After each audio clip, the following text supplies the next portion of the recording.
નમસ્કાર વિદ્યાર્થી મિત્રો, સ્વાગત છે તમારું તમારી પોતાની યુટ્યુબ ચેનલ માય ટીચિંગ ક્લાસમાં। આજે આપણે ભણીશું ધોરણ 7 હિન્દી વિકાસ લેખનમાં દ્વિતીય સત્રમાં સેકન્ડ સેમ 2માં કહાની જે આપણે જે ચિત્ર આપેલું છે એને જોઈ અને એના ઉપરથી એના રૂપરેખા ઉપરથી આપણે કહાની લખી અને એને યોગ્ય શીર્ષક આપવાનું છે। જો વિદ્યાર્થી મિત્રો તમે જોઈ શકો છો ચિત્ર અને એના મુદ્દા પણ આપેલા છે।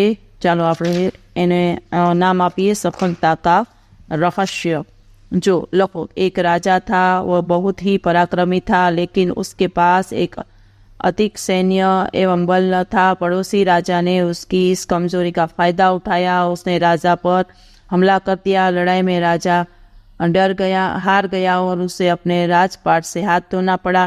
पराजित राजा शत्रु के भय से जंगल में भाग गया। उसमें एक पहाड़ी गुफा की शरण ली। वह गुफा में चिंतित बैठा रहा। शत्रु राजा के सिपाही उसे ढूंढते ढूंढते वहां पर पहुंच गए।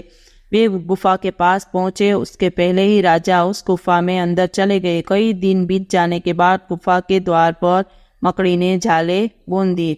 राजा गुफा में बैठा था तो उसने देखा कि एक मकड़ी अपना जाल बुन रही थी। वह जाल बनाते बनाते नीचे गिरती थी और बार बार जाल के पास जाने की कोशिश करती थी। जैसे ही थोड़ा ऊपर जाती फिसल कर गिर पड़ती। कई बार ऐसा करने के बाद अंत में उसे सफलता मिल गई। मकड़ी के स्वभाव से प्रेरित होकर राजा ने शत्रु राजा से अपना राज्य वापस लेने की योजना बनाई और फिर से लड़ाई की। इस बार वह राजा सफल हुए और उन्हें अपना राज्य वापस मिल गया। कभी कभी बहुत छोटे जीव भी जीवन में हमें बहुत कुछ सिखा देते हैं। ચાલો વિદ્યાર્થી મિત્રો, આજના વિડીયો લેક્ચરમાં આટલું જ। જો તમને આ વિડીયો ગમ્યો હોય તો લાઇક કરશો, તમારા મિત્રો સાથે શેર કરશો અને મારી ચેનલને સબસ્ક્રાઈબ પણ કરશો। આવજો।